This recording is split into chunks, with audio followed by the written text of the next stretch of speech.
যে সকল ভাইয়েরা আমাদের কাছে যৌন সমস্যা নিয়ে আসছিলেন, বেশিরভাগ ক্ষেত্রেই তাদেরকে অ্যাসেস করার পর আমরা দেখেছি তারা আসলে তেমন কোনো রোগেই ভুগছেন না, অথচ তারা রাস্তার মোড়ে, বিভিন্ন দেয়ালে বা বৈদ্যুতিক খুঁটিতে বিভিন্ন হার্বাল কোম্পানির অপতথ্যে ভরা এমন কিছু পোস্টার দেখেছেন যা দেখে আসলে তারা নিজেদেরকে রোগী ভাবতে শুরু করে দিয়েছিলেন।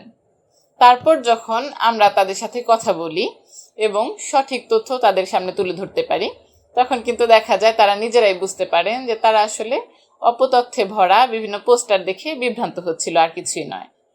তাই আমার পরামর্শ হচ্ছে, রাস্তার মোড়ে বা বিভিন্ন দেয়ালে এই ধরনের বিভ্রান্তিমূলক পোস্টার দেখে নিজেদেরকে আসলে রোগী ভাবা বন্ধ করুন। আপনারা আসলে সুস্থই আছেন। তারপরেও যদি খুব বেশি সমস্যা মনে করেন, তাহলে আসলে একা একা ট্রিটমেন্ট নেওয়ার সুযোগ নেই। অবশ্যই আপনার স্ত্রীকে সঙ্গে নিয়েই কেবল একজন চিকিৎসকের পরামর্শ নেবেন।